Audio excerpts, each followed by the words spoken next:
नाज़रीन, अमरीकी इनखला के बाद तालिबान मंजिलों पर मंजिलें मारते हुए अब तक अफगानिस्तान के 13 से ज़ायद सूबों पर कब्जा कर चुके हैं। ऐसे में कई ममालिक की जानिब से तशवीश जाहिर की जा रही है, जिनमें से एक जर्मनी भी है।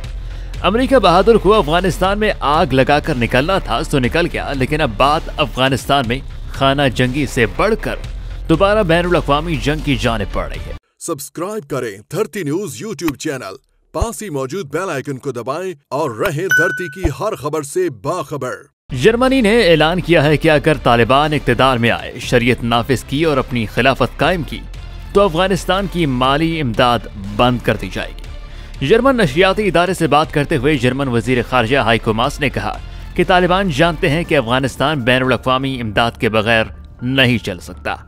उनका कहना था कि अगर तालिबान अफगानिस्तान में मुकम्मल कंट्रोल संभाल लेते हैं, शरीयत नाफिज करते हैं और खिलाफत कायम करते हैं तो हम वहां मजीद इमदाद नहीं भेजेंगे।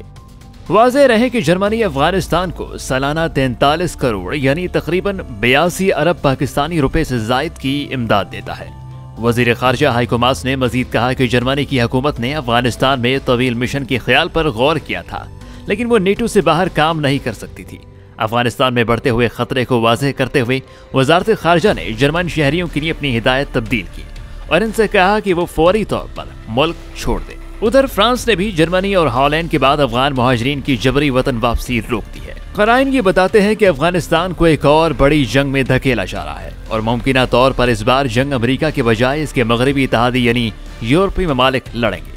बहरहाल कुछ भी हो, फिलहाल तो आखिरी इत्तलात तक तालिबान ने दारुल हुकूमत काबल से 150 किलोमीटर के फासले पर सूबाई दारुल हुकूमत गजनी पर कब्जा कर लिया है और अब तेजी से काबुल की जानिब बढ़ रहे हैं।